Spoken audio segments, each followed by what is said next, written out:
Chapter 24, The Flight in the Heather, The Quarrel. Lon and I were put across Loch Rock under cloud of night, and went down its eastern shore to another hiding place near the head of Loch Rannoch, whither we were led by one of the gillies from Cage. This fellow carried all our luggage and Alan's greatcoat in the bargain, trotting along under burthen, far less than the half of which used to weigh me to ground, like a stout hill pony with feather. Yet he was a man that, in plain contest, I could have broken on my knee. Doubtless it was a great relief to walk disencumbered, and perhaps without that relief and the consequent sense of liberty and lightness, I could not have walked at all.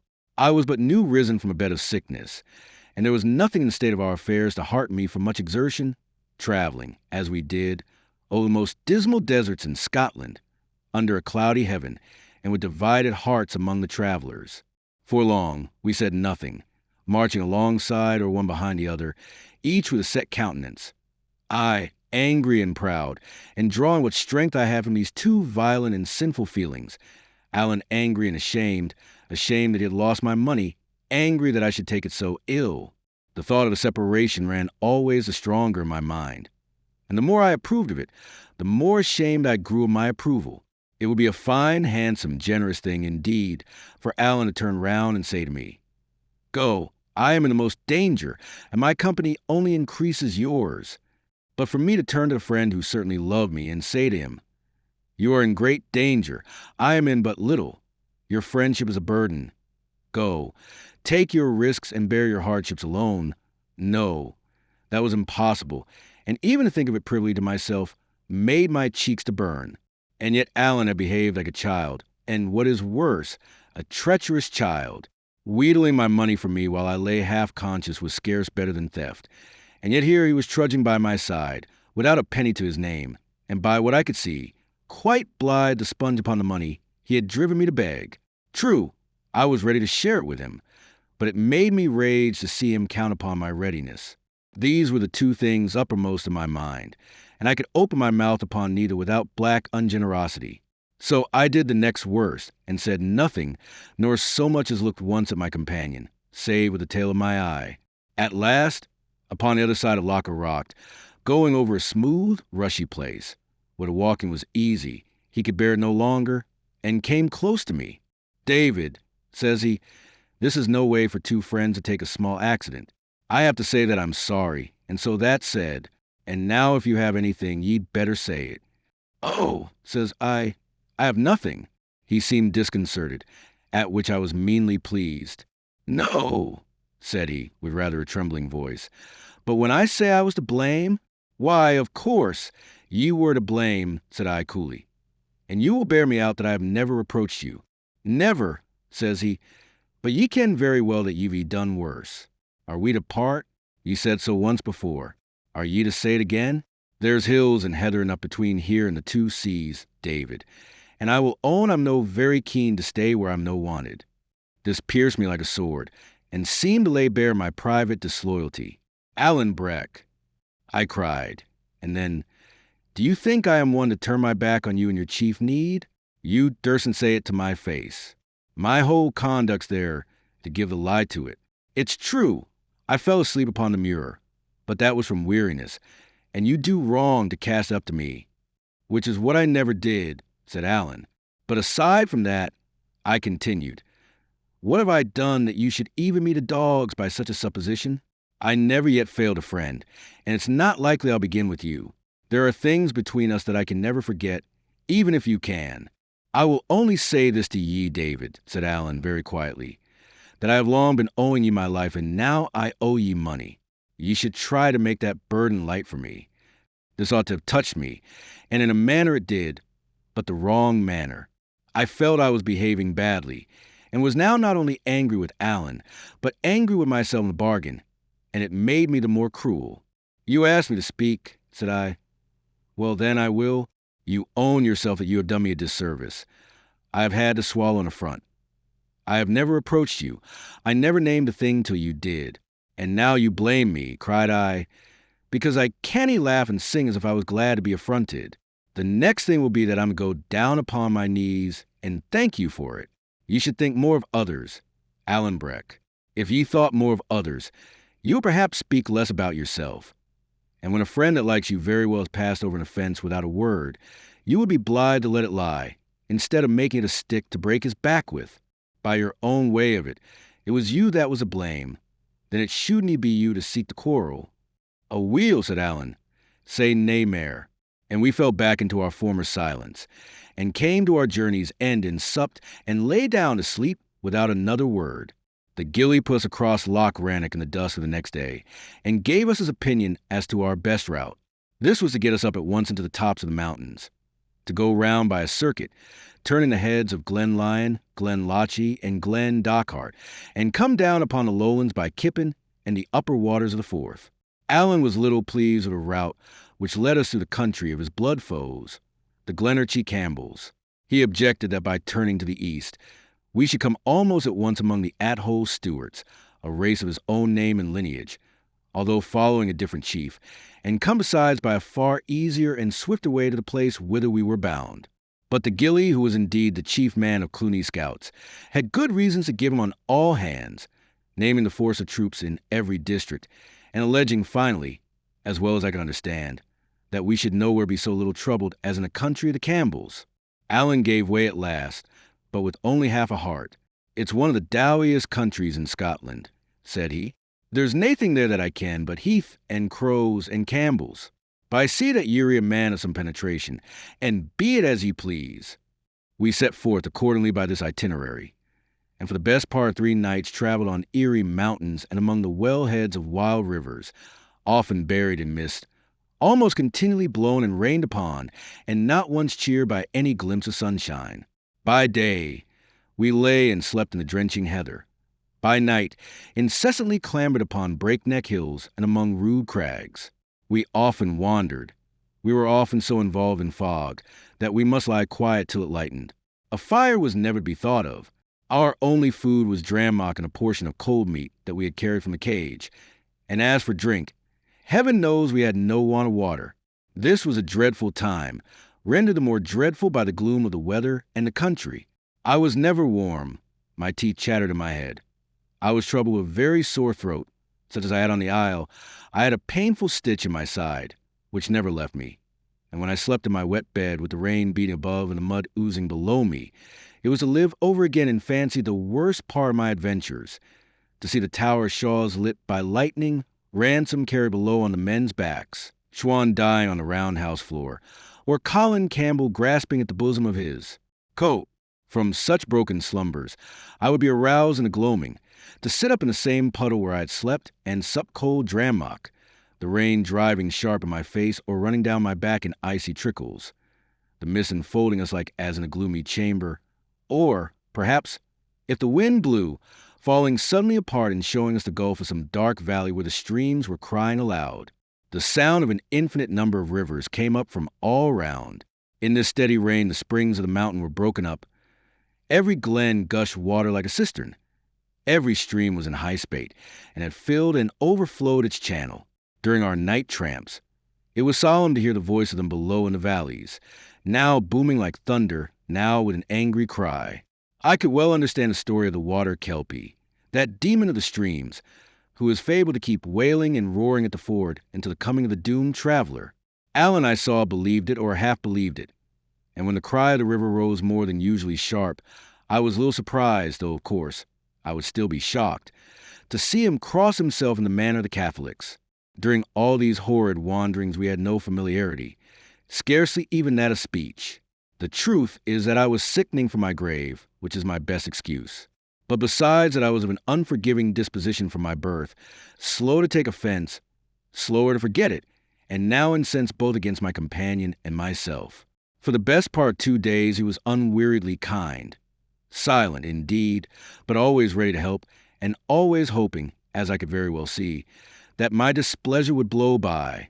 For the same length of time I stayed in myself, nursing my anger, roughly refusing his services, and passing him over with my eyes as if he had been a bush or a stone.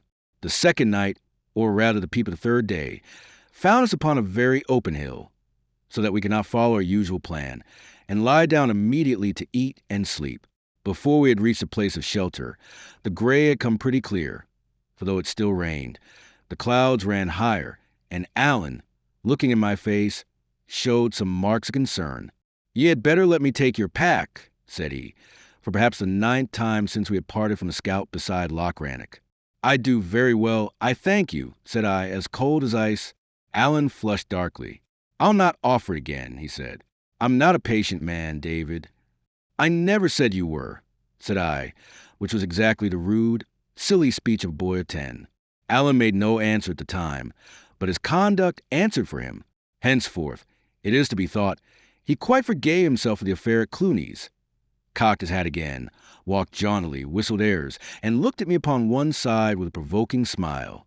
The 3rd night we were passed through the western end of the country of Balquhidder. It came clear and cold, with a touch in the air like frost, and a northerly wind that blew the clouds away and made the stars bright. The streams were full, of course, and still made a great noise among the hills. But I observed that Alan thought no more upon the Kelpie and was in high good spirits. As for me, the change of weather came too late. I had lain in the mire so long that, as the Bible has it, my very clothes abhorred me. I was dead weary, deadly sick and full of pains and shiverings. The chill of the wind went through me, and the sound of it confused my ears. In this poor state, I had to bear from my companion something in the nature of a persecution. He spoke a good deal, and never without a taunt. "Wig" was the best name he had to give me. "Here," he would say, "here's a dub for ye to jump, my wiggy. I ken you're a fine jumper." And so on, all the time with a jibing voice and face. I knew it was my own doing and no one else's, but I was too miserable to repent. I felt I could drag myself but little farther. Pretty soon, I must lie down and die on these wet mountains like a sheep or a fox, and my bones must whiten there like the bones of a beast. My head was light, perhaps, but I began to love the prospect. I began to glory in the thought of such a death, alone in the desert, with the wild eagles besieging my last moments. Alan would repent then, I thought. He would remember when I was dead how much he owed me, and the remembrance would be torture. So I went like a sick, silly, and bad-hearted schoolboy, feeding my anger against a fellow man, when I would have been better on my knees, crying on God for mercy. And at each of Alan's taunts, I hugged myself. Thinks I to myself, I have a better taunt in readiness. When I lie down and die, you will feel like a buffet in your face. What a revenge! How you will regret your ingratitude and cruelty. All the while, I was growing worse and worse.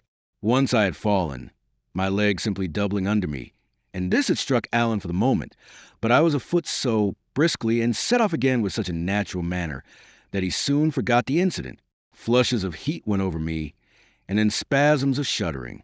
The stitch in my side was hardly bearable. At last I began to feel that I could trail myself no farther.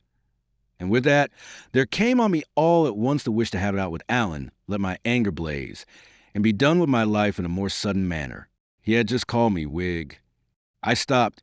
"Mr. Stewart," said I, in a voice that quivered like a fiddle string, "you are older than I am and should know your manners. Do you think it either very wise or very witty to cast my politics in my teeth?" I thought, where folk differed, it was a part gentleman to differ civilly, and if I did not, I may tell you I could find a better taunt than some of yours. Alan had stopped opposite to me, his hat cocked, his hands in his breeches pockets, his head a little on one side.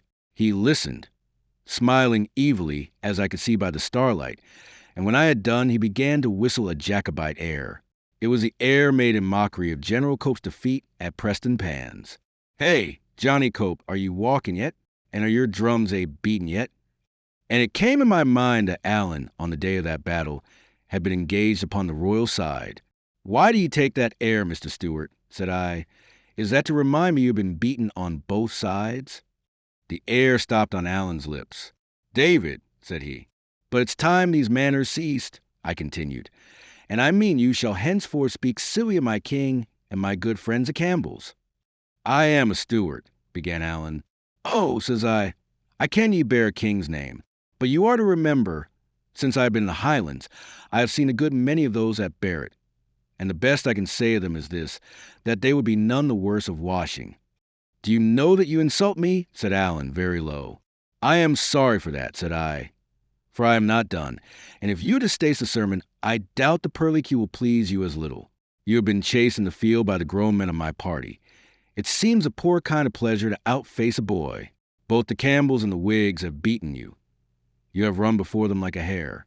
It behoves you to speak of them as of your betters. A second sermon. Alan stood quite still, the tails of his greatcoat clapping behind him the wind. This is a pity, he said at last. There are things said that cannot be passed over. I never asked you to, said I. I am as ready as yourself. Ready, said he. Ready. I repeated. I am no blower and boaster like some that I could name. Come on. And drawing my sword, I fell on guard as Alan himself had taught me. David, he cried, are ye daft? I can't draw upon ye, David. It's fair murder. That was your lookout when you insulted me, said I. It's the truth, cried Alan, and he stood for a moment, wringing his mouth in his hand like a man in sore perplexity. It's the bare truth, he said, and drew his sword. But before I could touch his blade with mine, he had thrown it from him and fallen to the ground. Nah, he kept saying, nah, I canny. At this the last of my anger oozed all out of me, and I found myself only sick and sorry and blank and wondering at myself. I would have given the world to take back what I had said, but a word once spoken, who can recapture it? I minded me of all Alan's kindness and courage in the past, how he had helped and cheered and borne with me in our evil days, and then recalled my own insults and saw that I had lost forever that doughty friend. At the same time, the sickness that hung upon me seemed to redouble, and the pang in my side was like a sword for sharpness. I thought I must have swooned where I stood. This it was that gave me a thought. No apology could blot out what I had said. It was needless to think of one. None could cover the offense. But where an apology was vain, a mere cry for help might bring Alan back to my side. I put my pride away from me. Alan, I said, if he can't help me, I must just die here. He started up sitting and looked at me. It's true, said I, I'm by with it. Oh, let me get into the build of a house. I can die there easier. I had no need to pretend, whether I chose or not. I spoke in a weeping voice that would have melted a heart of stone. Can you walk? Asked Alan. No, said I, not without help. This last hour my legs have been fainting under me.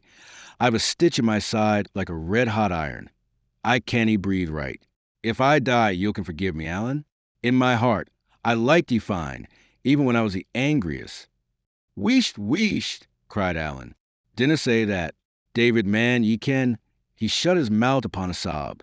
Let me get my arm about ye, he continued. That's the way. Now lean upon me hard. Good kens where there's a house. We're in Ball Widder, too. There should be no one of houses, no, nor friends' houses here. Do ye gang easier so, Davy? Aye, said I. I could be doing this way, and I pressed his arm with my hand. Again, he came near sobbing. Davy, said he, I'm no a right man at all. I have neither sense nor kindness. I could ne'er remember ye were just a bairn. I couldn't see were die on your feet. Davy, ye'll have to try and forgive me. Oh, man, let's say no more about it, said I. We're neither one of us to mend the other. That's the truth. We must just bear and forbear, man Alan. Oh, but my stitch is sore. Is there nae house? I'll find a house to ye, David, he said, stoutly. We'll follow down the burn, where there's bound to be houses. My poor man, will ye no be better on my back? Oh, Alan, says I, and me a good 12 inches taller? Ye're no such a thing, cried Alan with a start. There may be a trifling matter of an inch or two. I'm no saying I'm just exactly what you would call a tall man, whatever, and I dare say, he added, his voice tailing off in a laughable manner. Now, when I come to think of it, I dare say you'll be just about right. It'll be a foot or near hand, or maybe even mair. It was sweet and laughable to hear Alan eat his words up in the fear of some fresh quarrel. I could have laughed, had not my stitch caught me so hard, but if I had laughed, I think I must have wept too. Alan, cried I, what makes ye so good to me? What makes ye care for such a thankless fellow? Deed, and I don't know, said Alan, for just precisely what I thought I liked about ye was that ye never quarreled, and now I like ye better. Chapter 25 in Balquidder. To the door of the first house we came to, Alan knocked.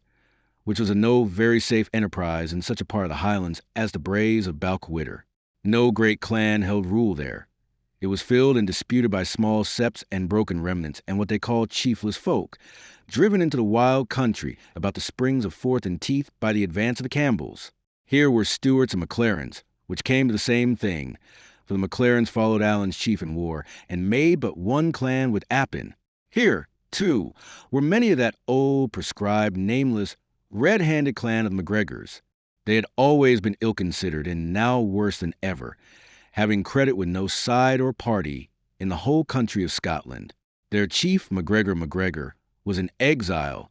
The more immediate leader of that part of them about Balquhidder, James More, Rob Roy's eldest son, lay waiting his trial in Edinburgh Castle. They were in ill blood with Highlander and Lowlander, with the Grahams, the MacLarens, and the Stewarts, and Alan, who took up the quarrel of any friend, however distant, was extremely wishful to avoid them.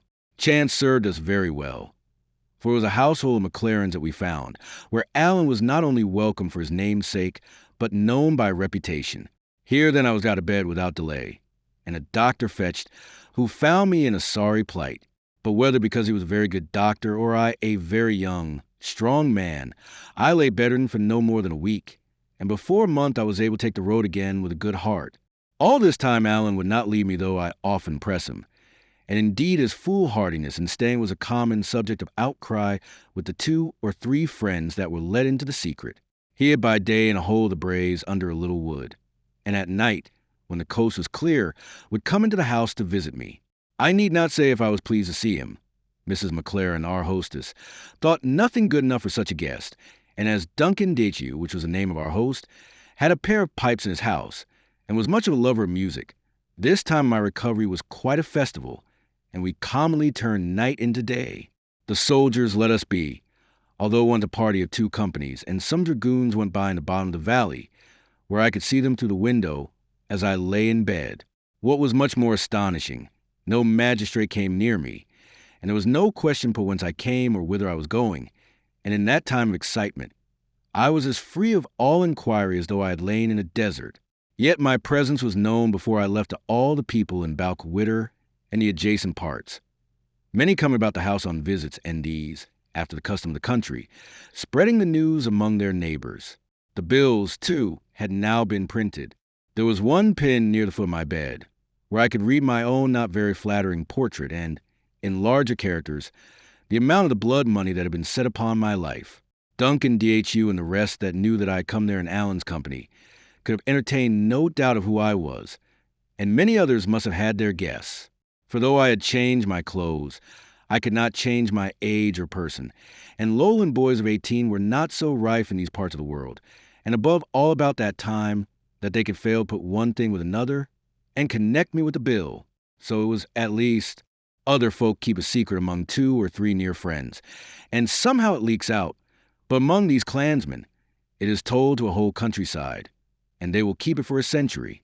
There was but one thing happened worth narrating, and that is the visit I had of Robin Oig, one of the sons of notorious Rob Roy. He was sought upon all sides on a charge of carrying a young woman from Balfrin and marrying her, as was alleged, by force. Yet he stepped about Balquhidder like a gentleman in his own walled policy. It was he who had shot James MacLaren at the plough's stilts, a quarrel never satisfied. Yet he walked into the house of his blood enemies, as a rider might into a public inn. Commercial traveler. Duncan had time to pass me word of who it was, and we looked at one another in concern. You should understand, it was then close upon the time of Alan's coming. The 2 were little likely to agree, and yet if we sent word or sought to make a signal, it was sure to arouse suspicion in a man under so dark a cloud as the MacGregor. He came in with a great show of civility, but like a man among inferiors, took off his bonnet to Mrs. MacLaren, but clapped it on his head again to speak to Duncan, and having thus set himself, as he would have thought, in a proper light, came to my bedside and bowed. "I am given to know, sir," says he, "that your name is Balfour." "They call me David Balfour," said I, "at your service." "I would give you my name in return, sir," he replied, "but it's one somewhat blown upon of late days, and it'll perhaps suffice if I tell you that I am own brother to James More Drummond or MacGregor, of whom you will scarce have failed to hear." "No, sir," said I, a little alarmed. nor yet of your father, MacGregor Campbell. And I sat up and bowed in bed, for I thought best to compliment him, in case he was proud of having had an outlaw to his father. He bowed in return. But what I am come to say, sir, he went on, is this. In the year 45, my brother raised a part of the Gregera and marched 6 companies to strike a stroke for the good side, and the surgeon that marched with our clan and cured my brother's leg when it was broken in the brush at Preston Pans was a gentleman of the same name precisely as yourself. He was brother to Balfour Baith, and if you are in any reasonable degree of nearness one of that gentleman's kin, I have come to put myself and my people at your command. You are to remember that I knew no more of my descent than any cadger's dog. My uncle, to be sure, had prated of some of our high connections, but nothing to the present purpose, and there was nothing left me but that bitter disgrace of owning that I could not tell. Robin told me shortly he was sorry he had put himself about, turned his back upon me without a sign of salutation, and as he went toward the door, I could hear him telling Duncan that I was only some kinless loon that didn't know his own father.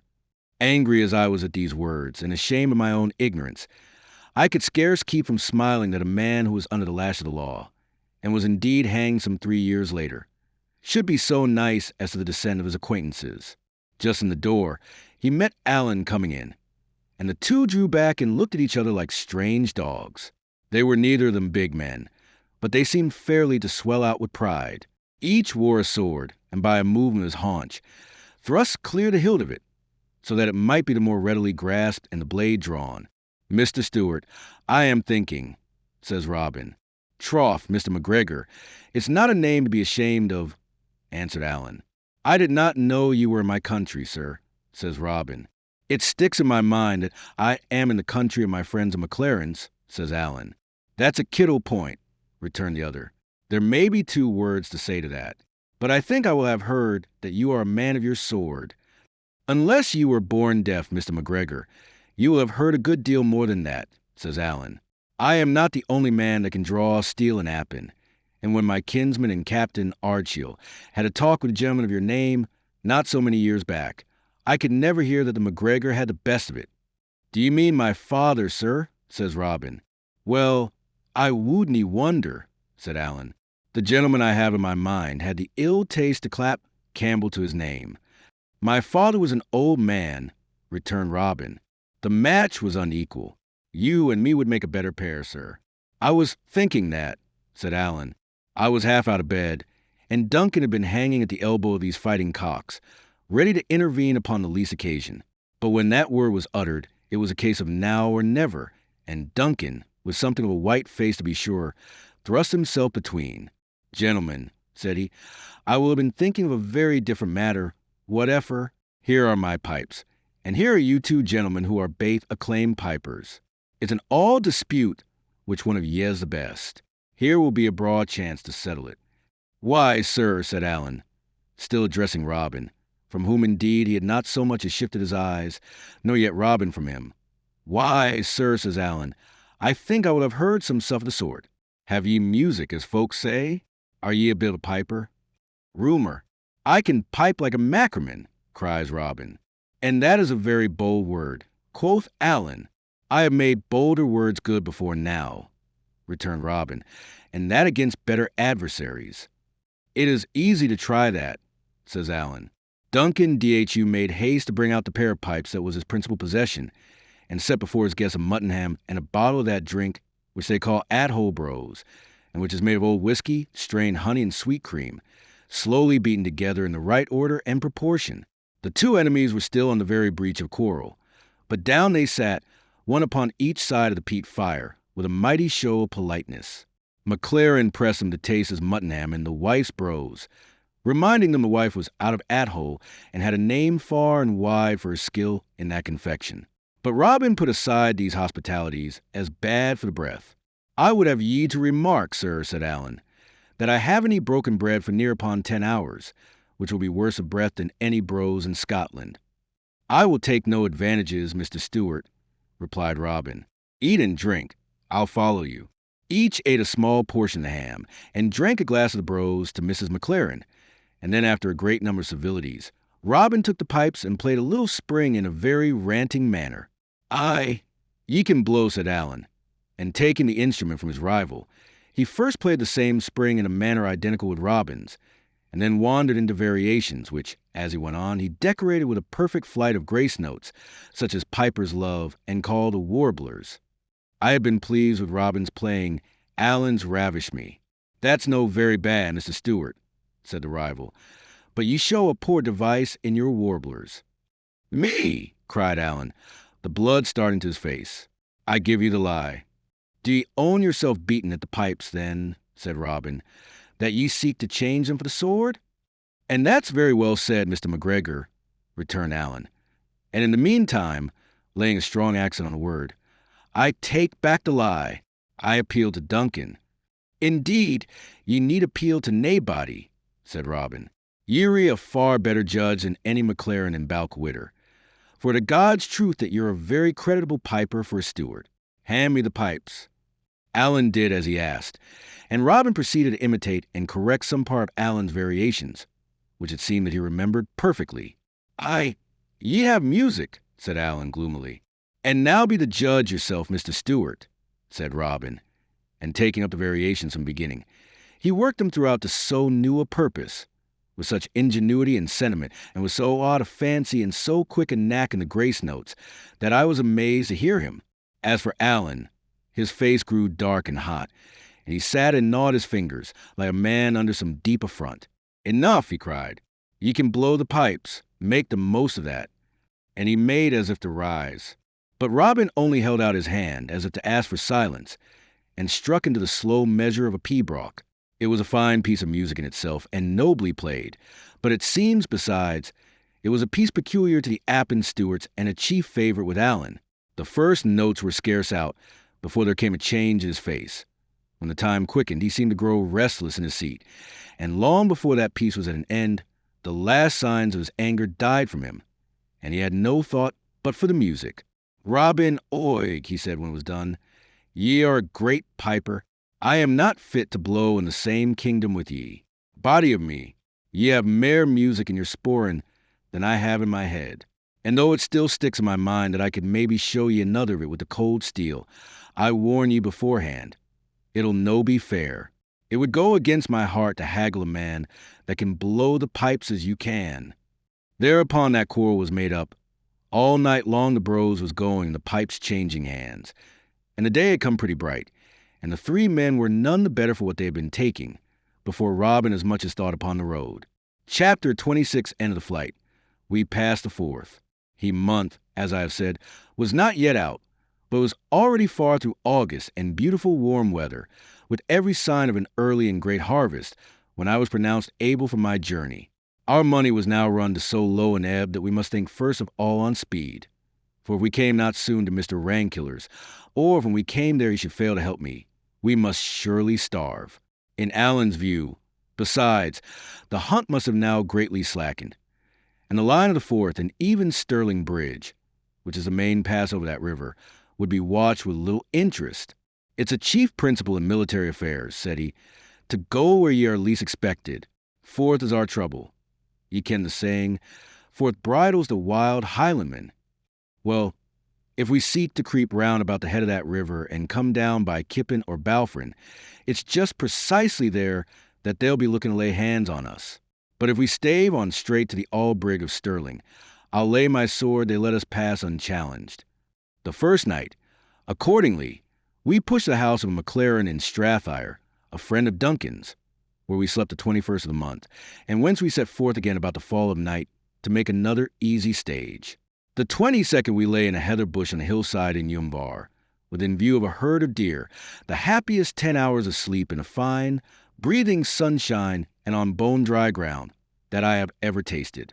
That night we struck Allen Water and followed it down, and coming to the edge of the hills, saw the whole carse of Stirling underfoot, as flat as a pancake, with the town and castle on a hill in the midst of it, and the moon shining on the links of Forth. "Now," said Alan, "I kenna if ye care, but ye're in your own land again. We passed the Heelan line in the first hour, and now if we could but pass yon crooked water, we might cast our bonnets in the air." In Allen Water, near by where it falls into Forth, we found a little sandy islet, overgrown with burdock, butterbur, and like low plants, that would just cover us if we lay flat. Here it was we made our camp, within plain view of Stirling Castle, whence we could hear the drums beat as some part of the garrison paraded. Shearers worked all day in a field on one side of the river, and we could hear the stones going on the hooks and the voices, and even the words of the men talking. It behoved to lie close and keep silent. But the sand of the little isle was sun-warm. The green plants gave us shelter for our heads. We had food and drink in plenty. And to crown all, we were within sight of safety. As soon as the shearers quit their work and the dusk began to fall, we waded ashore and struck for the bridge of Stirling, keeping to the fields and under the field fences. The bridge is close under the castle hill, an old, high, narrow bridge with pinnacles along the parapet, and you may conceive with how much interest I looked upon it, not only as a place famous in history, but as the very doors of salvation to Alan and myself. The moon was not yet up when we came there. A few lights shone along the front of the fortress, and lower down a few lighted windows in the town, but it was almighty still, and there seemed to be no guard upon the passage. I was for pushing straight across, but Alan was more wary. "It looks unco quiet," said he, "but for all that we'll lie down here cannily behind a dike and make sure." So we lay for about a quarter of an hour, whiles whispering, whiles lying still and hearing nothing earthly but the washing of the water on the piers. At last there came by an old, hobbling woman with a crutch stick, who first stopped a little, close to where we lay, and bemoaned herself in the long way she had traveled, and then set forth again up the steep spring of the bridge. The woman was so little and the night still so dark that we soon lost sight of her, only heard the sound of her steps and her stick and a cough that she had by fits draw slowly farther away. "She's bound to be across now," I whispered. "Nah," said Alan. "Her foot still sounds boss upon the bridge." "Hollow!" And just then, "Who goes?" cried a voice, and we heard the butt of a musket rattle on the stones. I must suppose the sentry had been sleeping, so that had we tried, we might have passed unseen, but he was awake now, and the chance forfeited. "This'll never do," said Alan. "This'll never do for us, David." And without another word, he began to crawl away through the fields, and a little after, being well out of eyeshot, got to his feet again, and struck along a road that led to the eastward. I could not conceive what he was doing, and indeed I was so sharply cut by the disappointment that I was little likely to be pleased with anything. A moment back, and I had seen myself knocking at Mr. Rankiller's door to claim my inheritance, like a hero in a ballad, and here was I back again, a wandering, hunted blackguard on the wrong side of Forth. "Well," said I. "Well," said Alan, "what would ye have? They're none such fools as I took them for. We have still the fort to pass, Davy. Weary fall the rains that fed, and the hillsides that guided it." "And why go east?" said I. "Oh, just upon the chance," said he. "If we can't pass the river, we'll have to see what we can do for Firth." "There are fords upon the river, and none upon the Firth," said I. "To be sure there are fords, and a bridge forby," quoth Alan. "And of what service when they are watched?" "Well," said I, "but a river can be swum." "By them that have the skill of it," returned he. "But I have yet to hear that either you or me is much of a hand at that exercise, and for my own part, I swim like a stone." "I'm not up to you in talking back, Alan," I said, "but I can see we're making bad worse. If it's hard to pass a river, it stands to reason it must be worse to pass a sea." "But there's such a thing as a boat," says Alan, "or I'm the more deceived." "Aye, and such a thing as money," says I. "But for us that have neither one nor other, they might just as well not have been invented." "Ye think so," said Alan. "I do that," said I. "David," says he, "ye're a man of small invention and less faith. But let me set my wits upon the hone, and if I can't beg, borrow, nor yet steal a boat, I'll make one." "I think I see ye," said I, "and what's more than all that, if ye pass a bridge, you can tell no tales, but if we pass the Firth, there's a boat on the wrong side. Somebody must have brought it. The countryside will all be in a biz dash." "Man," cried Alan, "if I make a boat, I'll make a body to take it back again. So deave me with no more of your nonsense, but walk, for that's what you got to do, and let Alan think for ye." All night, then, we walked through the north side of the Carse under the high line of the Ochil Mountains, and by a low and Clackmannancle Ross, all of which we avoided, and about 10 in the morning, mighty hungry and tired, came to the little Clocken of Limekilns. This is a place that sits near and by the waterside, and looks across the Hope to the town of the Queensferry.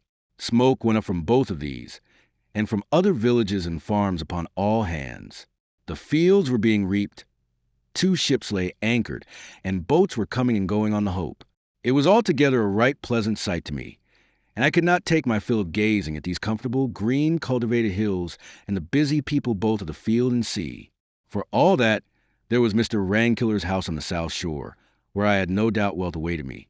And here was I upon the north, clad in poor enough attire of an outlandish fashion, with 3 silver shillings left to me of all my fortune, a price set upon my head, and an outlawed man for my sole company.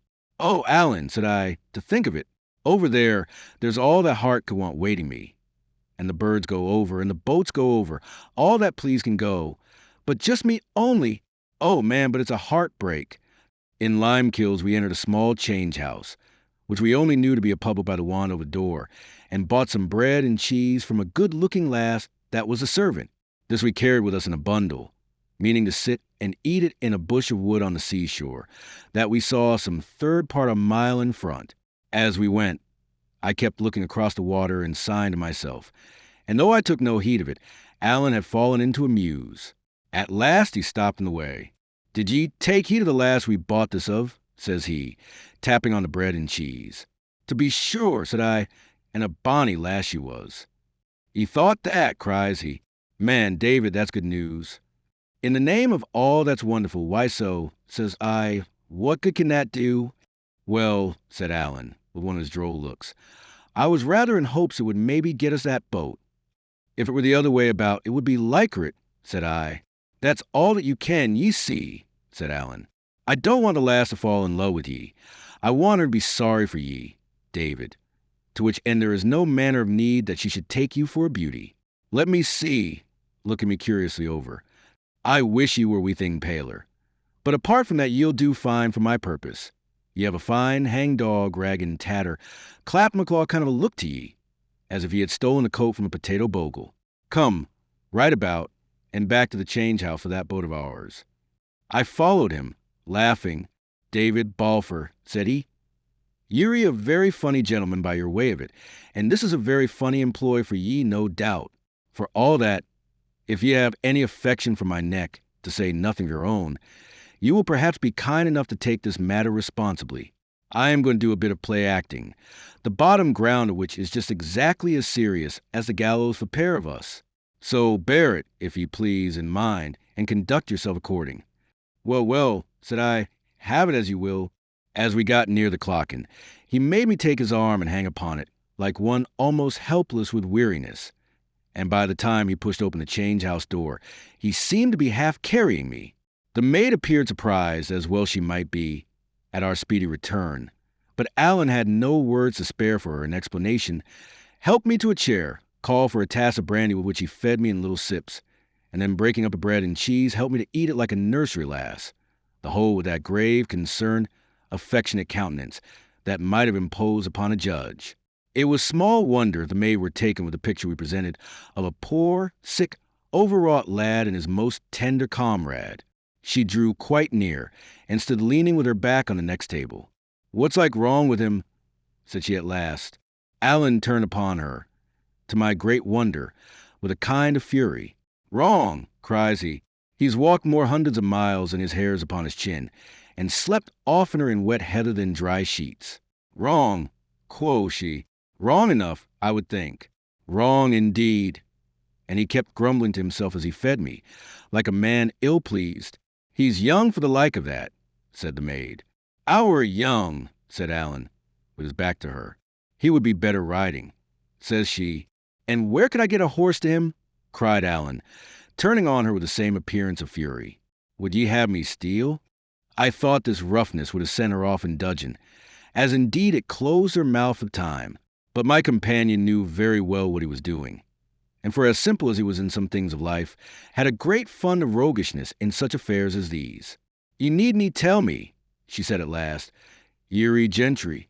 "Well," said Alan, softened a little, I believe against his will, by this artless comment. "And suppose we were? Did ever you hear that gent tries to put money in folks' pockets? She sighed at this, as if she were herself some disinherited great lady. "No," says she, "that's true indeed. I was all this while chafing at the part one played, and sitting tongue-tied between shame and merriment. But somehow at this I could hold it no longer, and bade Alan let me be, for I was better already. My voice stuck in my throat, for I ever hated to take part in lies, but my very embarrassment helped on the plot, for the last no doubt set down my husky voice to sickness and fatigue.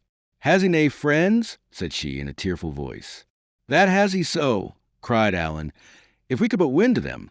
Friends and rich friends, beds a lie food to eat, doctors to see to him, and here he must tramp in the dubs and sleep in the heather like a beggar man." "And why that?" says the lass.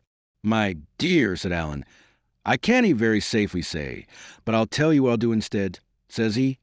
"I'll whistle ye a bit tune." And with that he leaned pretty far over the table, and in a mere breath of a whistle, but with a wonderful pretty sentiment, gave her a few bars of "Charlie is my darling." "Wheesht," says she, and looked over her shoulder to the door. "That's it," said Alan. "And him so young," cries the lass. "He's old enough to—" And Alan struck his forefinger on the back part of his neck, meaning that I was old enough to lose my head. "It would be a black shame," she cried, flushing high. "It's what will be, though," said Alan, "unless we manage to better." At this the lass turned and ran out of that part of the house, leaving us alone together, Alan in high good humor at the furthering of his schemes, and I in bitter dudgeon at being called a Jacobite and treated like a child. "Alan," I cried, "I can stand no more of this." "You'll have to sit it then, Davy," said he, "for if ye upset the pot now, you may scrape your own life out of the fire, but Alan Breck is a dead man." This was so true that I could only groan, and even my groans served Alan's purpose, for it was overheard by the lass as she came flying in again with a dish of white puddings and a bottle of strong ale. "Poor lamb," says she, and had no sooner set the meat before us than she touched me on the shoulder with a little friendly touch, as much as to bid me cheer up. Then she told us to fall to, and there would be no more to pay, for the inn was her own, or at least her father's, and he was gone for the day to Pittencrieff. We waited for no second bidding, for bread and cheese is but cold comfort, and the pudding smelt excellently well. And while we sat and ate, she took up that same place by the next table, looking on and thinking and frowning to herself, and drawing the string of her apron through her hand. "I'm thinking ye have rather a long tongue," she said at last to Alan. "Aye," said Alan, "but ye see I ken the folk I speak to." "I would never betray ye," said she, "if ye mean that." "No," said he, "you're not that kind. But I'll tell ye what ye would do. Ye would help." "I couldn't," said she, shaking her head. "Nah, I couldn't." "No," said he, "but if ye could—" She answered him nothing. "Look here, my lass," said Alan. "There are boats in the kingdom of Fife, for I saw two, no less, upon the beach, as I came in by your town's end. Now, if we could have a use of a boat to pass under cloud of night into Lothian, and some secret, decent kind of man to bring that boat back again and keep his counsel, there would be 2 souls saved. Mine to all likelihood, his to a dead surety. If we lack that boat, we have but 3 shillings left in this wide world. And where to go and how to do, and what other place there is for us except the chains and gibbet. I give you my naked word, I kenna. Shall we go wanting, lassie? Are ye to lie in your warm bed and think upon us, when the wind gowls in the chimney and the rain turls on the roof? Are ye to eat your meat by the cheeks of a red fire, and think upon this poor sick lad of mine, biting his finger ends on a blade muir for cold and hunger? Sick or sound, he must I be moving. With the death grapple at his throat, he must I be trailing in the rain on the lang roads, and when he gants his last on a rickle called Staines, there will be nae friends near him but only me and God." At this appeal, I could see the lass was in great trouble of mind, being tempted to help us, and yet in some fear she might be helping malefactors.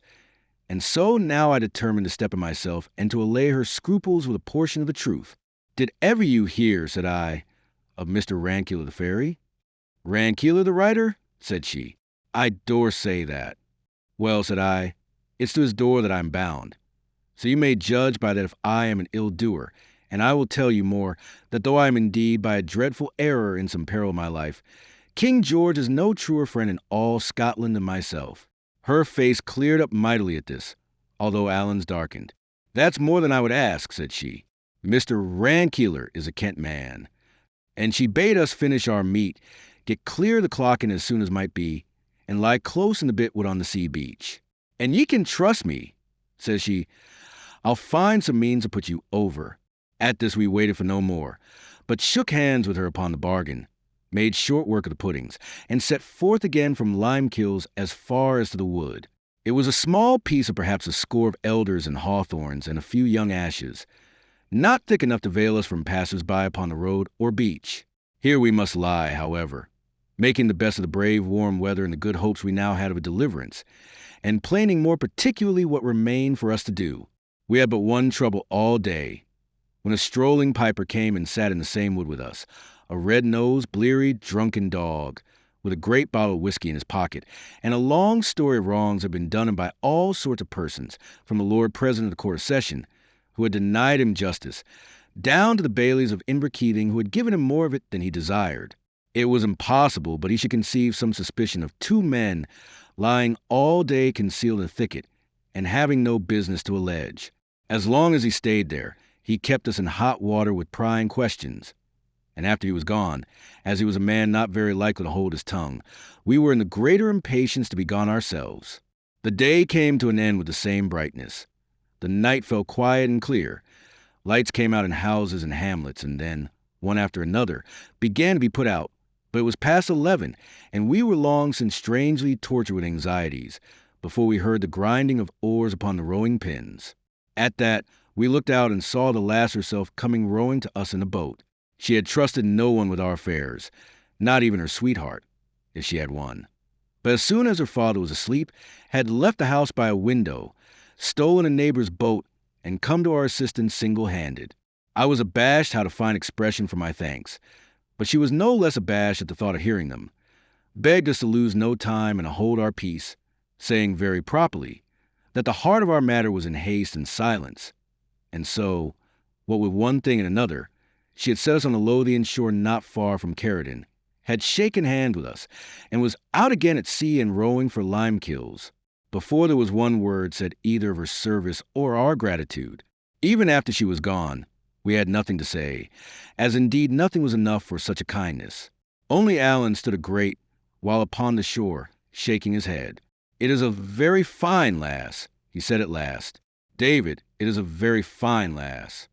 And a matter of an hour later, as we were lying in a den on the seashore and I had been already dozing, he broke out again in commendations of her character. For my part, I could say nothing. She was so simple a creature that my heart smote me both with remorse and fear.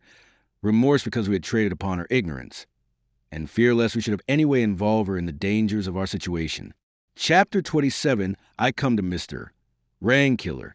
Next day it was agreed that Alan should fend for himself till sunset, but as soon as it began to grow dark, he should lie in the field by the roadside near the Newhalls, and stir for naught until he heard me whistling.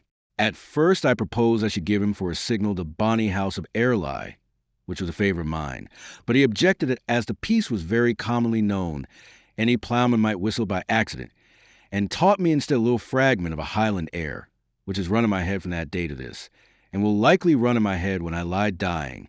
Every time it comes to me, it takes me off to that last day of my uncertainty, with Alan sitting up at the bottom of the den, whistling and beating the measure with a finger, and the grey of the dawn coming on his face. I was in the long street of Queensferry before the sun was up. It was a fairly built burg, the houses of good stone, many slated. The town hall not so fine, I thought, as at a Peebles, nor yet the street so noble, but take it all together, it put me to shame for my foul tatters. As the morning went on, and the fires began to be kindled, and the windows to open, and the people to peer out of the houses, my concern and despondency grew ever the blacker. I saw now that I had no grounds to stand upon, and no clear proof of my rights, nor so much as of my own identity. If it was all a bubble, I was indeed sorely cheated and left in a sore pass. Even if things were as I conceived, it would in all likelihood take time to establish my contentions. And what time had I to spare with less than 3 shillings in my pocket and a condemned, hunted man upon my hands to ship out of the country? Truly, if my hope broke with me, it might come to the gallows yet for both of us. And as I continued to walk up and down, and saw people looking askance at me upon the street or out of windows, and nudging or speaking one to another with smiles, I began to take a fresh apprehension that it might be no easy matter even to come to speech of the lawyer, far less to convince him of my story. For the life of me, I could not muster up the courage to address any of these reputable burghers. I thought shame even to speak with them in such a pickle of rags and dirt. And if I had asked for the house of such a man as Mr. Rankeeler, I suppose they would have burst out laughing in my face. So I went up and down and through the street and down to the harbor side, like a dog that has lost its master, with a strange gnawing of my inwards and every now and then a movement of despair. It grew to be high day at last, perhaps 9 in the forenoon, and I was worn with these wanderings and chanced to stop in front of a very good house on the landward side, a house with beautiful, clear glass windows, flowering knots upon the sills, the walls new-harrowed, and a chase dog sitting yawning on the step, like one that was at home.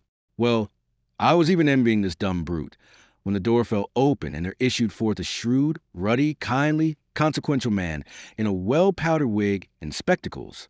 I was in such a plight that no one set eyes on me once, but he looked at me again, and this gentleman, as it proved, was so much struck with my poor appearance that he came straight up to me and asked me what I did, newly rough cast. I told him I was come to the Queensferry on business, and taking heart of grace, asked him to direct me to the house of Mr. Rankeeler. "Why," said he, "that is his house I had just come out of, and for a rather singular chance, I am that very man." "Then, sir," said I have to beg the favor of an interview." "I do not know your name," said he, "nor yet your face." "My name is David Balfour," said I. "David Balfour?" he repeated, in rather a high tone, like one surprised. "And where have you come from, Mr. David Balfour?" he asked, looking me pretty drilly in the face. "I have come from a great many strange places, sir," said I, "but I think it would be as well to tell you where and how in a more private manner."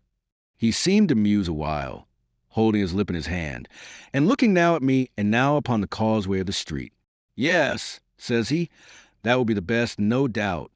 And he led me back with him into his house, cried out to someone whom I could not see that he would be engaged all morning, and brought me into a little dusty chamber full of books and documents.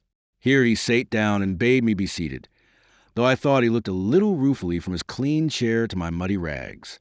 "And now," says he, "if you have any business, pray be brief and come swiftly to the point. NEC Gemino bellum Trojanum order ob ovo. Do you understand that?" says he, with a keen look. "I will even do as Horace says, sir," I answered, smiling, "and carry you in medias res." He nodded as if he was well pleased, and indeed his scrap of Latin had been set to test me. For all that, and though I was somewhat encouraged, the blood came in my face when I added, "I have reason to believe myself some rights on the state of Shaw's." He got a paper book out of a drawer and set it before him open. "Well," said he, but I had shot my bolt and sat speechless. Come, Mr. Balfour," said he, "you must continue. Where were you born?" "In Ascendian, sir," said I, "the year 1733, the 12th of March." He seemed to follow this statement in his paper book, but what that meant I knew not. "Your father and mother?" said he.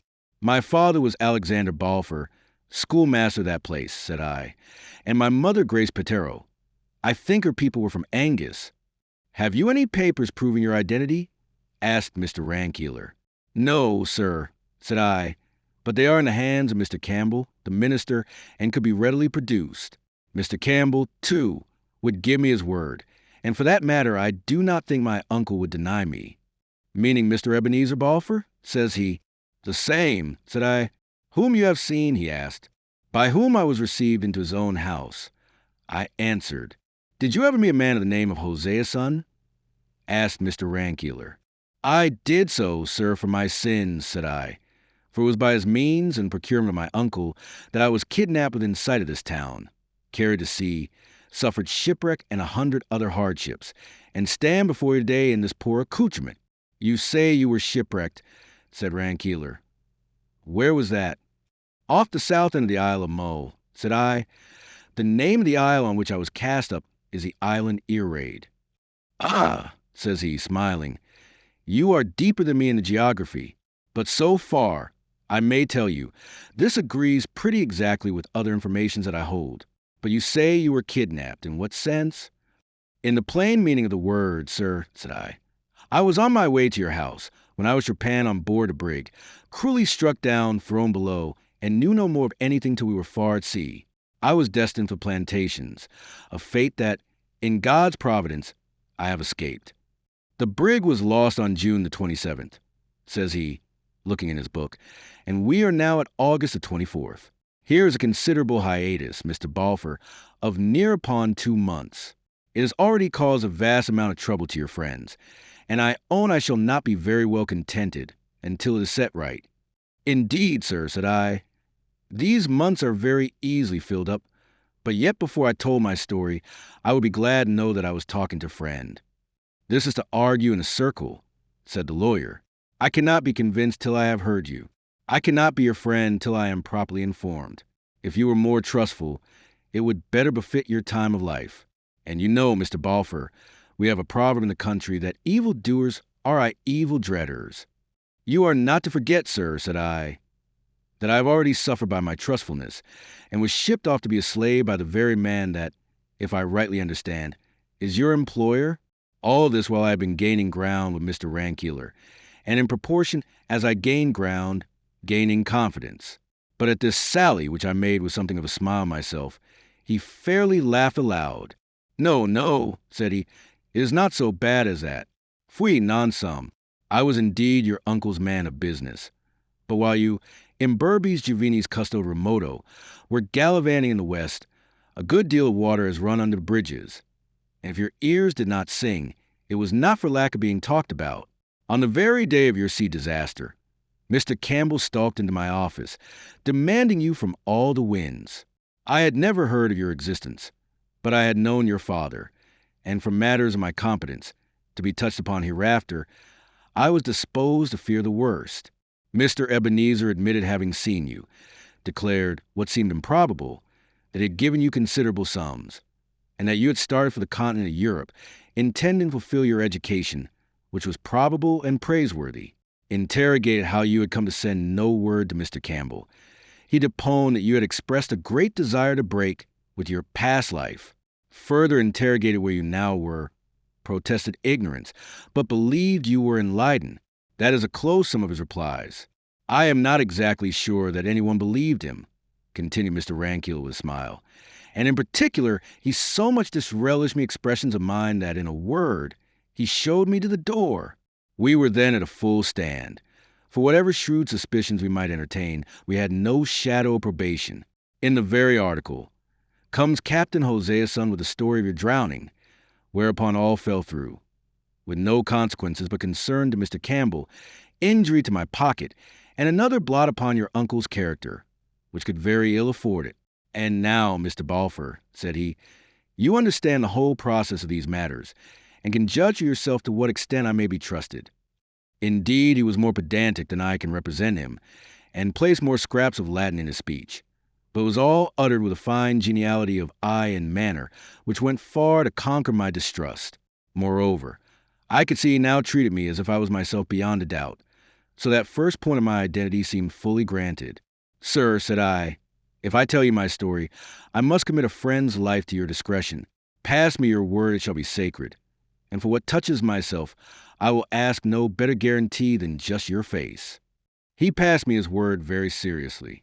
But, said he, these are rather alarming prolocutions, and if there are in your story any little jostles of the law, I would beg you bear in mind that I am a lawyer and pass lightly. Thereupon I told him my story from the first, he listening with his spectacles thrust up and his eyes closed, so that I sometimes feared he was asleep, but no such matter. He heard every word, as I found afterward, with such quickness of hearing and precision of memory as often surprised me. Even strange, outlandish Gaelic names, heard for that time only, he remembered and would remind me of years after. Yet when I called Alan Breck in full, we had an odd scene. The name of Alan had, of course, rung through Scotland, with the news of the Appin murder and the offer of the reward, and it had no sooner escaped me than the lawyer moved in his seat and opened his eyes. I would name no unnecessary names, Mr. Balfour, said he, above all of Highlanders, many of whom are obnoxious to the law. Well, it might have been better not, said I, but since I've let it slip, I may as well continue. Not at all, said Mr. Rankeeler. I am somewhat dull of hearing, as you may have remarked, and I am far from sure I caught the name exactly. We will call your friend, if you please, Mr. Thompson, that there may be no reflections. And in future, I would take some such way with any Highlander that you may have to mention, dead or alive. By this, I saw he must have heard the name all too clearly, and had already guessed I might be coming to the murder. If he chose to play this part of ignorance, it was no matter of mine. So I smiled, said it was no very Highland-sounding name, and consented. Through all the rest of my story, Alan was Mr. Thompson, which amused me the more, as it was a piece of policy after his own heart. James Stewart, in like manner, was mentioned under the style of Mr. Thompson's kinsman. Colin Campbell passed as a Mr. Glenn. And to Cluny, when I came to that part of my tale, I gave the name of Mr. Jameson, a Highland chief. It was truly the most open farce, and I wondered that the lawyers should care to keep it up. But, after all, it was quite in the taste of that age, when there were two parties in the state, and quiet persons, with no very high opinions of their own, sought out every cranny to avoid offense to either. Well, well, said the lawyer, when I had quite done, this is a great epic, a great odyssey of yours. You must tell it, sir, in a sound Latinity when your scholarship is riper, or in English, if you please, though for my part one prefer the stronger tongue. You have rolled much. Que regio in terris, what parish in Scotland, to make a homely translation, has not been filled with your wanderings? You have shown, besides, a singular aptitude for getting into false positions, and yes, upon the whole, for behaving well in them. This Mr. Thompson seems to me a gentleman of some choice qualities, though perhaps a trifle bloody-minded. It would please me none the worse if, with all his merits, he were soused in the North Sea, for the man, Mr. David, is a sore embarrassment, but you are doubtless quite right to adhere to him. Indubitably he adhered to you. It comes, we may say, he was your true companion, nor less paribus curies vestigia fidget, for I dare say you would both take an hour of thought upon the gallows. Well, these days are fortunately by, and I think, speaking humanly, that you are near the end of your troubles. As he thus moralized on my adventures, he looked upon me with so much humor and benignity that I could scarce contain my satisfaction. I had been so long wandering with lawless people, and making my bed upon the hills and under the bare sky, that to sit once more in a clean, covered house, and talk amicably with gentlemen in broadcloth, seemed mighty elevations. Even as I thought so, my eye fell on my unseemly tatters, and I was once more plunged in confusion. But the lawyer saw and understood me. He rose, called over the stair to lay another plate, for Mr. Balfour would stay to dinner, and led me into a bedroom in the upper part of the house. Here he set before me water and soap and a comb, and laid out some clothes that belonged to his son. And here, with another apposite tag, he left me to my toilet. Chapter 28, I go in quest of my inheritance. Aveying made what change I could in my appearance, and blithe was I to look in the glass and find the beggar man a thing of the past, and David Balfour come to life again. And yet I was ashamed of the change too, and above all of the borrowed clothes. When I had done, Mr. Rankeeler caught me on the stair, made me his compliments, and had me again into the cabinet. "Sit ye down, Mr. David," said he, "and now that you are looking a little more like yourself, let me see if I can find you any news. You will be wondering, no doubt, about your father and your uncle? To be sure, it is a singular tale, and the explanation is one that I blush to have to offer you. For," says he, really with embarrassment, "the matter hinges on a love affair." "Truly," said I cannot very well join that notion with my uncle." "But your uncle, Mr. David, was not always old," replied the lawyer, "and what may perhaps surprise you more, not always ugly. He had a fine gallant air. People stood in their doors to look after him, as he went by upon a metal horse. I have seen it with these eyes, and I ingenuously confess, not altogether without envy. For I was a plain lad myself and a plain man's son, and in those days it was a case of odi cabellus ies Sibel." "It sounds like a dream," said I. Aye, said the lawyer. "That is how it is with youth and age." Nor was that all, but he had a spirit of his own that seemed to promise great things in the future. In 1715, what must he do but run away to join the rebels? It was your father that pursued him, found him in a ditch, and brought him back multum gementem, to the mirth of the whole country. However, majora canimus, the two lads fell in love, and that with the same lady. Mr. Ebenezer, who was the admired and the beloved and the spoiled one, made, no doubt, mighty certain of the victory, and when he found he had deceived himself, screamed like a peacock. The whole country heard of it. Now he lay sick at home, with his silly family standing round the bed in tears. Now he rode from public house to public house, and shouted his sorrows into the lug of Tom, Dick, and Harry. Your father, Mr. David, was a kind gentleman, but he was weak, dolefully weak, took all this folly with a long countenance, and one day, by your leave, resigned the lady. She was no such fool, however. It's from her you must inherit your excellent good sense. And she refused to be bandied from one to another. Both got upon their knees to her. And the upshot of the matter for that, was that she showed both of them the door. That was in August. Dear me, the same year I came from college. The scene must have been highly farcical. I thought myself it was a silly business, but I could not forget my father had a hand in it. Surely, sir, it had some note of tragedy, said I. Why, no, sir, not at all, returned the lawyer. For tragedy implies some ponderable matter in dispute, some dignus vindice notice. And this piece of work was all about the petulance of a young ass that had been spoiled and wanted nothing so much as to be tied up and soundly belted. However, that was not your father's view, and the end of it was that from concession to concession on your father's part, and from one height to another of squalling, sentimental selfishness upon your uncle's, they came at last to drive a sort of bargain, from whose ill results you have recently been smarting. The one man took the lady, the other the estate. Now, Mr. David, they talk a great deal of charity and generosity, but in this disputable state of life, I often think the happiest consequences seem to flow when a gentleman consults his lawyer and takes all the law allows him. Anyhow, this piece of quixotry on your father's part, as it was unjust in itself, has brought forth a monstrous family of injustices. Your father and mother lived and died poor folk. You were poorly reared. And in the meanwhile, what a time it has been for the tenants on the estate of Shaw's. And I might add, if it was a matter I care much about, what a time for Mr. Ebenezer. And yet that is certainly the strangest part of all, said I, that a man's nature should thus change. True, said Mr. Rankeeler, and yet I imagine it was natural enough. He could not think that he had played a handsome part. Those who knew the story gave him the cold shoulder, those who knew it not, seeing one brother disappear and the other succeed in his state, raised a cry of murder, so that upon all sides he found himself a vite.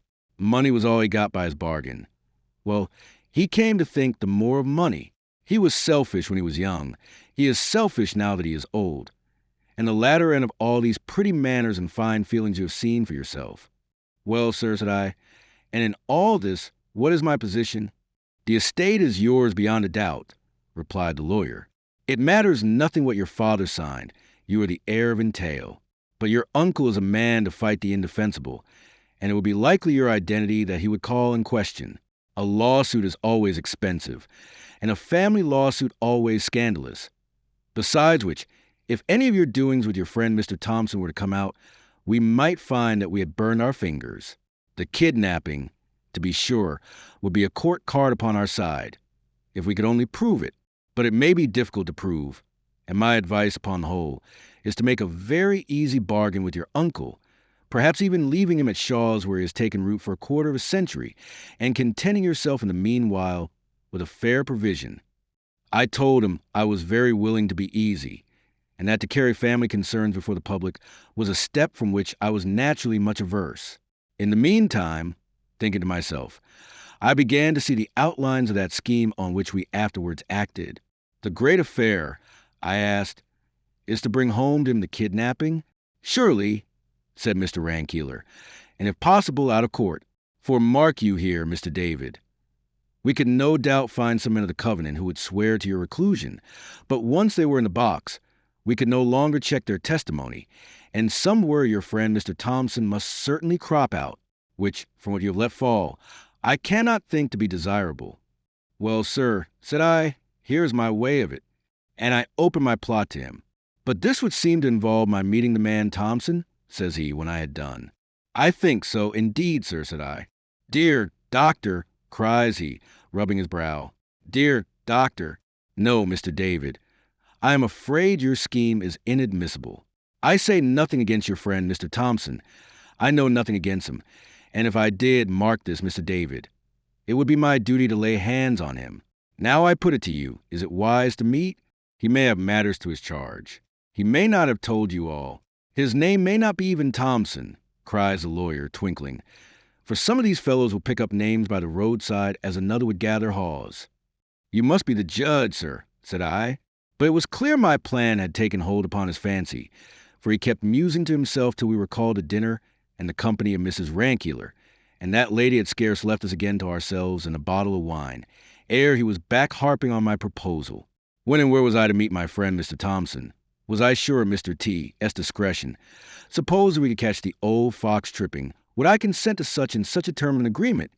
These and like questions he kept asking at long intervals, while he thoughtfully rolled his wine upon his tongue. When I had answered all of them, seemingly to his contentment, he fell into a still deeper muse, even the claret being now forgotten. Then he got a sheet of paper and a pencil, and set to work writing and weighing every word, and at last touched a bell and had his clerk into the chamber. Torrance, said he, I must have this written out fair against the night, and when it is done, you will be so kind as put on your hat and be ready to come along with this gentleman and me, for you will probably be wanted as a witness. What, sir, cried I, as soon as the clerk was gone, are you to venture it? Why, so it would appear, says he, filling his glass. But let us speak no more of business. The very sight of Torrance brings in my head a little droll matter of some years ago, when I made a tryst with the poor oaf at the cross of Edinburgh.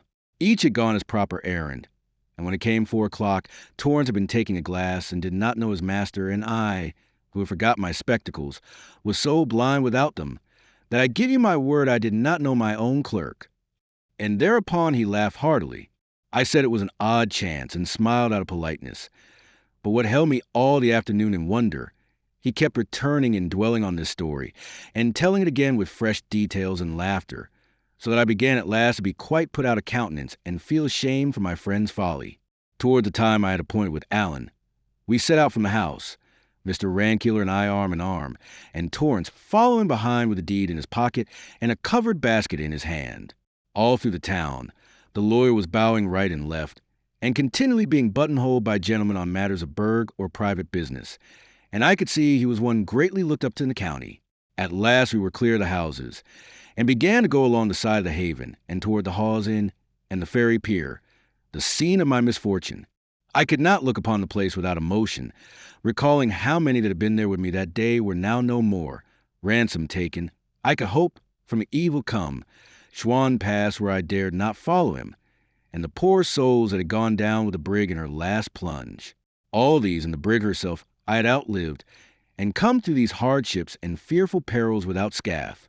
My only thought should have been of gratitude, and yet I could not behold the place without sorrow for others and a chill of recollected fear. I was so thinking when, upon a sudden, Mr. Rankeeler cried out, clapped his hand to his pockets, and began to laugh. Why, he cries, if this be not a farcical adventure, after all that I said, I have forgot my glasses. At that, of course, I understood the purpose of his anecdote, and knew that if he had left the spectacles at home, it had been done on purpose, so that he might have the benefit of Alan's help without the awkwardness of recognizing him. And indeed it was well thought upon. For now, suppose things go the very worst, how could Rankeeler swear to my friend's identity, or how be made to bear damaging evidence against myself? For all that, he had been a long while of finding out his want, and had spoken to and recognized a good few persons as we came to the town, and I had little doubt myself that he saw reasonably well. As soon as we were past the Hawes, where I recognized the landlord smoking his pipe in the door, and was amazed to see him look no older, Mr. Rankeeler changed order of march, walking behind with Torrance and sending me forward in the manner of a scout. I went up the hill, whistling from time to time my Gaelic air, and at length I had the pleasure to hear it answered and to see Alan rise from behind a bush. He was somewhat dashed in spirits, having passed a long day alone skulking the county, and made but poor meal in an alehouse near Dundas. But at the mere sight of my clothes, he began to brighten up, and as soon as I had told him what a forward state our matters were, and the part one looked to him to play in what remained, he sprang into a new man. "And that is a very good notion of yours," says he, "and I dare to say that you could lay your hands upon no better man to put it through than Alan Breck. It is not a thing, mark ye, that any one could do, but takes a gentleman of penetration. But it sticks in my head your lawyer man will be somewhat wearying to see me," says Alan. Accordingly, I cried and waved on Mr. Rankeeler, who came up alone and was presented to my friend Mr. Thompson. "Mr. Thompson, I am pleased to meet you," said he, "but I have forgotten my glasses, and our friend Mr. David here," clapping me on the shoulder, "will tell you that I am little better than blind, and that you must not be surprised if I pass you by tomorrow." This he said, thinking that Alan would be pleased, but the Highlandman's vanity was ready to startle at a less matter than that. "Why, sir," says he stiffly, "I would say it mattered the less as we are met here for a particular end, to see justice done to Mr. Balfour, and by what I can see, not very likely to have much else in common. But I accept your apology, which was a very proper one to make." "And that is more than I could look for, Mr. Thompson," said Rankeeler heartily. "And now, as you and I are the chief actors in this enterprise, I think we should come into a nice agreement, to which end I propose that you should lend me your arm, for what with the dusk and the want of my glasses, I am not very clear as to the path. And as for you, Mr. David, you'll find Torrance a pleasant kind of body to speak with. Only let me remind you, it's quite needless he should hear more of your adventures, or those of, ahem, Mr. Thompson." Accordingly, these two went on ahead in very close talk, and Torrance and I brought up the rear. Night was quite come when we came in view of the house of Shaw's. 10 had been gone some time. It was dark and mild, with a pleasant, rustling wind in the southwest that covered the sound of our approach, and as we drew near we saw no glimmer of light in any portion of the building. It seemed my uncle was already in bed, which was indeed the best thing for our arrangements. We made our last whispered consultation some 50 yards away, and then the lawyer and Torrance and I crept quietly up and crouched down beside the corner of the house. And as soon as we were in our places, Alan strode to the door without concealment and began to knock. Chapter 29, I Come Into My Kingdom.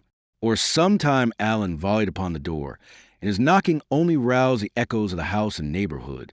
At last, however, I could hear the noise of a window gently thrust up, and knew that my uncle had come to his observatory. By what light there was, he would see Alan standing like a dark shadow on the steps. The 3 witnesses were hidden quite out of his view, so that there was nothing to alarm an honest man in his own house. For all that, he studied his visitor a while in silence, and when he spoke his voice had a quaver of misgiving. "What's this?" says he. "This is nae kind of time of night for decent folk, and I hae nae trokings why night hawks. What brings ye here?" "I have a blunderbush." "Dealings. Is that your cell, Mr. Balfour?" returned Alan, stepping back and looking up into the darkness. "Have a care of that blunderbuss. They're nasty things to burst. What brings ye here? And where are ye?" says my uncle angrily. "I have no manner of inclination to rout out my name to the countryside," said Alan. "But what brings me here is another story, being more your affair than mine. And if ye're sure it's what you like, I'll set it to a tune and sing it to you." "And what is't?" asked my uncle. "David," says Alan. "What was that?" cried my uncle in a mighty changed voice. "Shall I give you the rest of the name, then?" said Alan. There was a pause, and then, "I'm thinking I'll better let ye in," says my uncle doubtfully. "I dare say that," said Alan. "But the point is, would I go? Now I will tell you what I am thinking. I am thinking that it is here upon this doorstep that we must confer upon this business, and it shall be here or nowhere at all whatever, for I would have you to understand that I am as stiff-necked as your cell, and a gentleman of better family." This change of note disconcerted Ebenezer. He was a little while digesting it, and then says he, Will, what must be must," and shut the window. But it took him a long time to get downstairs, and a still longer to undo the fastenings, repenting, I dare say, and taken with fresh claps of fear at every second step and every bolt and bar.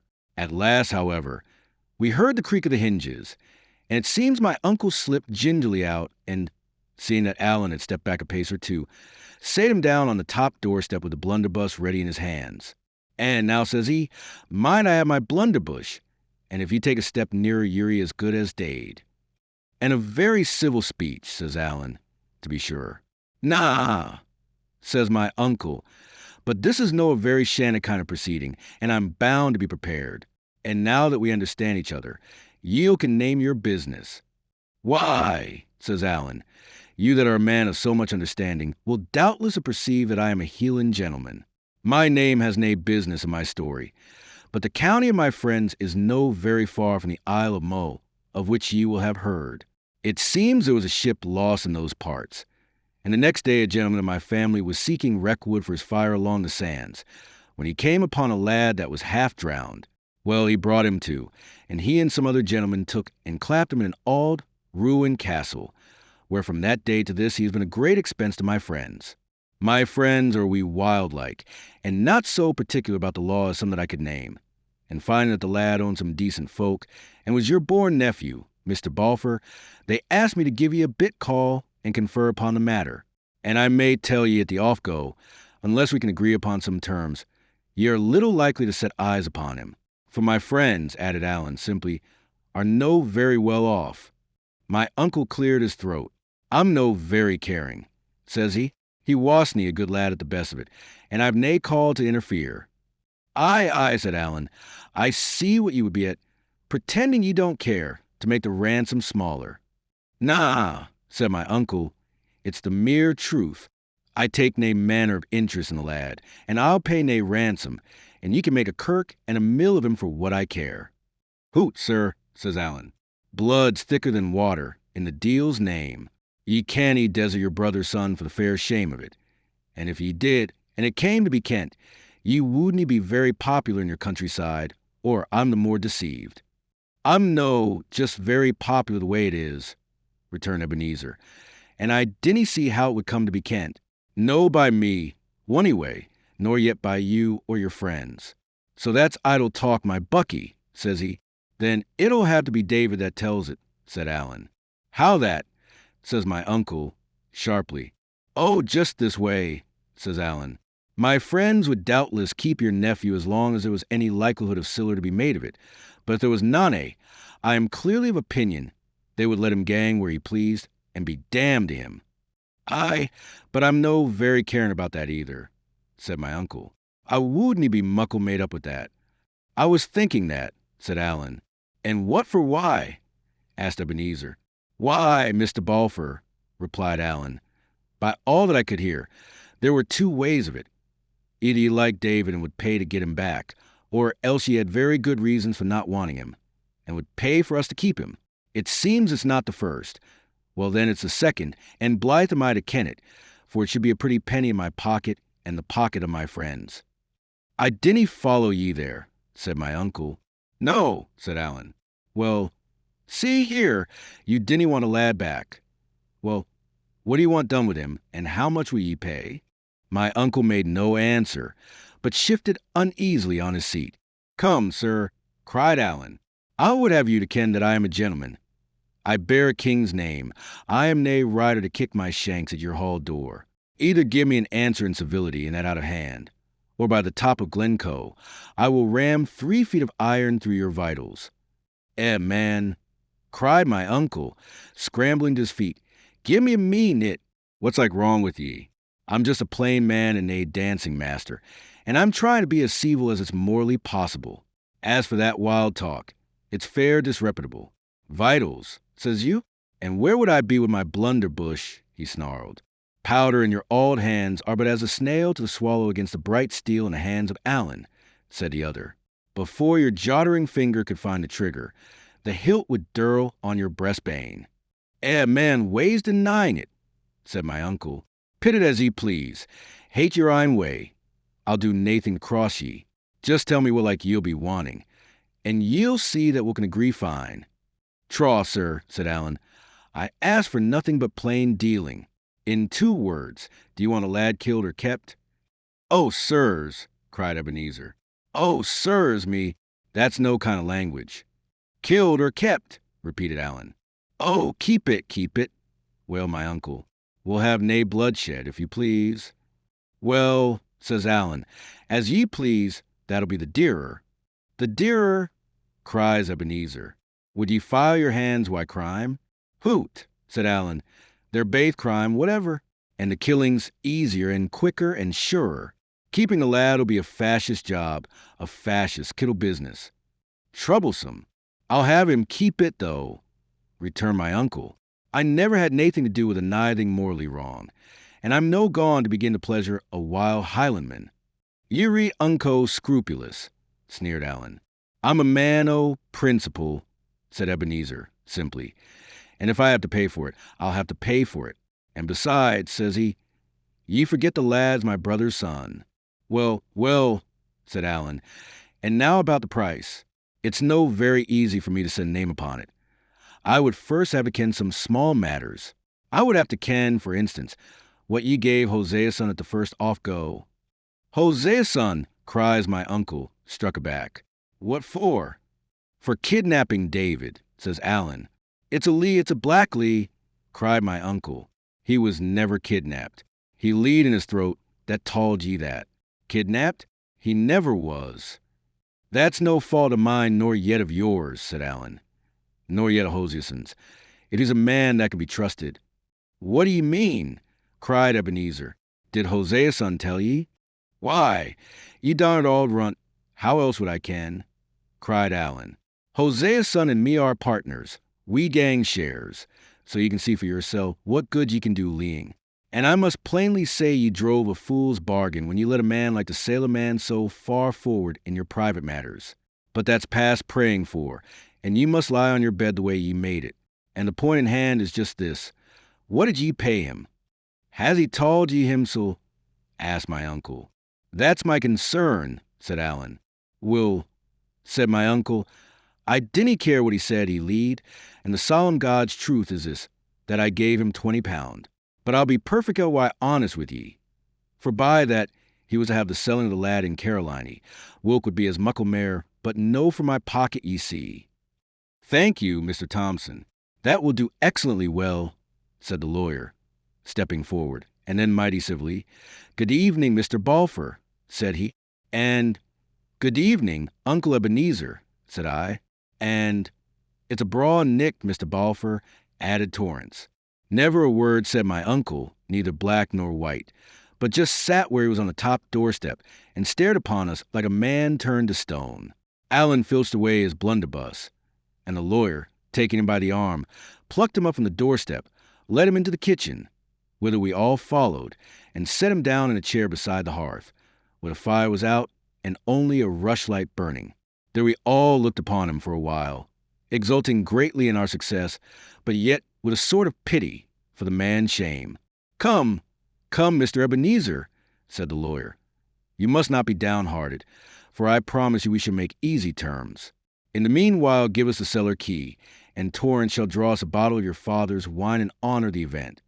Then, turning to me and taking me by the hand, Mr. David, says he, I wish you all joy in your good fortune, which I believe to be deserved. And then to Alan with a spice of drollery, Mr. Thompson, I pay you my compliment.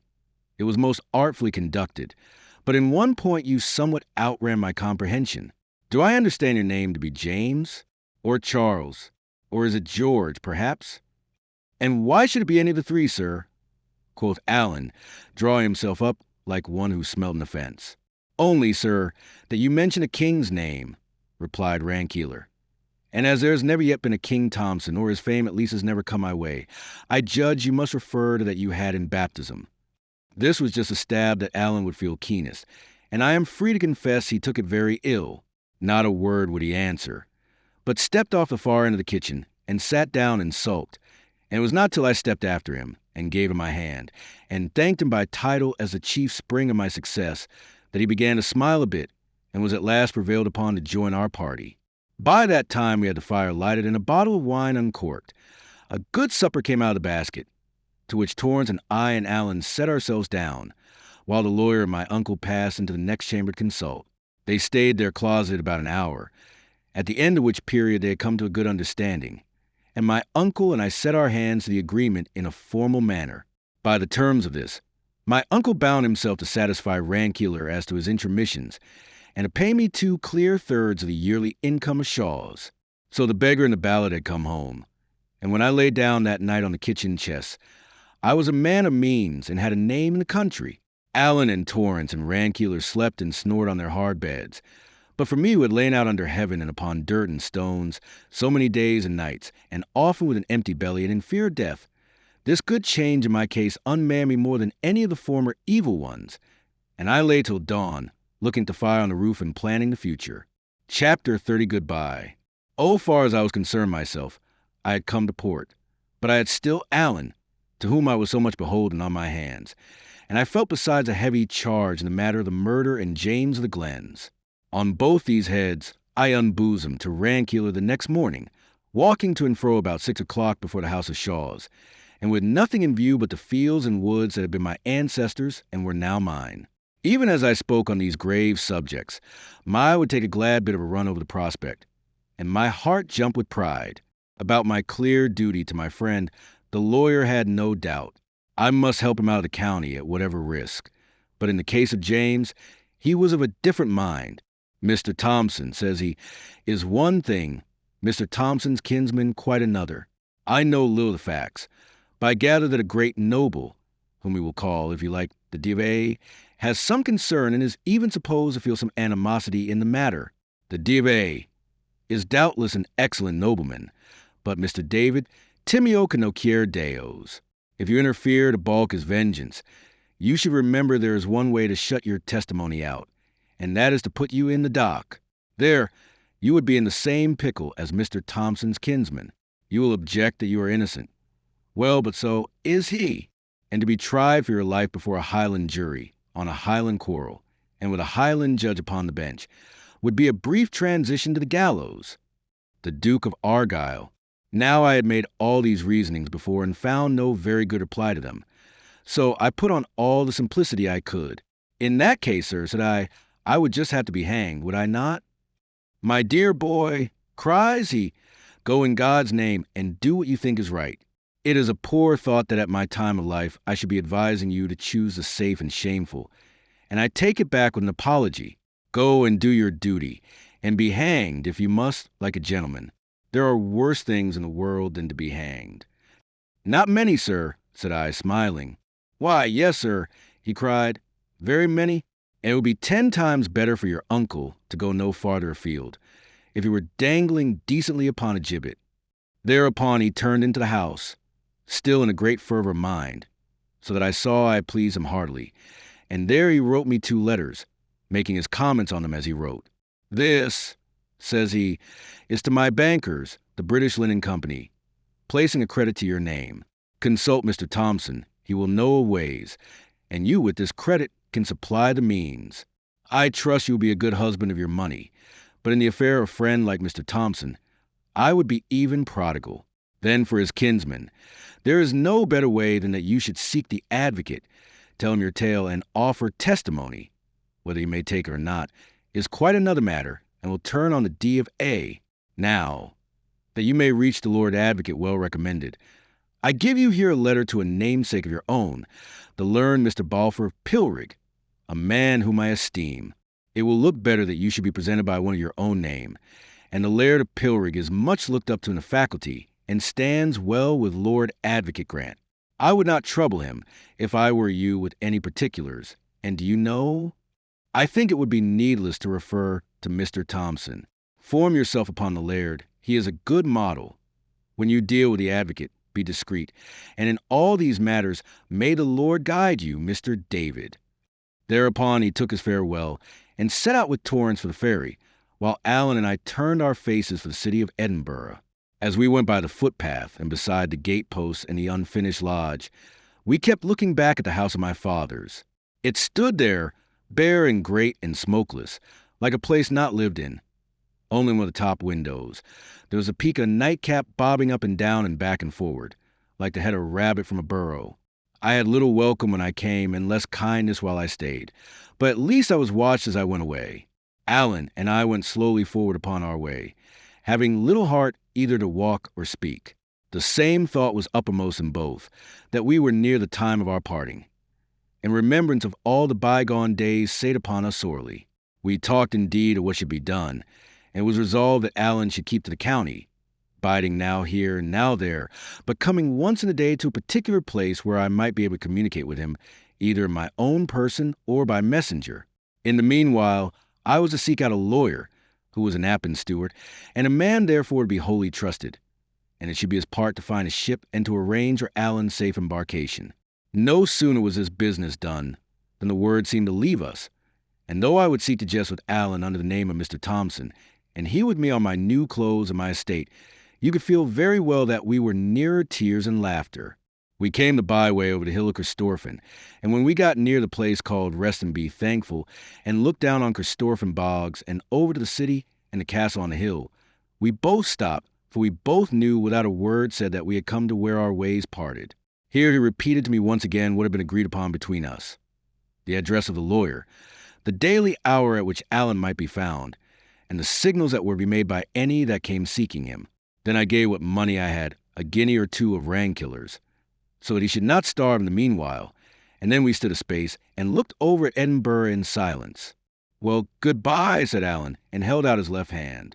"Good-bye," said I, and gave the hand a little grasp, and went off downhill. Neither one of us looked the other in the face, nor so long as he was in my view did I take one back glance at the friend I was leaving. But as I went on my way to the city, I felt so lost and lonesome that I could have found it in my heart to sit down by the dike and cry and weep like any baby. It was coming near noon when I passed in by the West Kirk and the Grass Market into the streets of the capital. The huge height of the buildings, running up to 10 and 15 stories, the narrow arched entries that continually vomited passengers, the wares of the merchants in their windows, the hubbub and endless stir, the foul smells and the fine clothes, and 100 other particulars too small to mention, struck me into a kind of stupor of surprise, so that I let the crowd carry me to and fro. And yet all the time what I was thinking was Alan at Rest and Be Thankful, and all the time, although you would think I would not choose but be delighted with these broths and novelties, there was a cold gnawing my inside like a remorse for something wrong. The hand of Providence brought me in my drifting to the very doors of the British Linen Company's bank.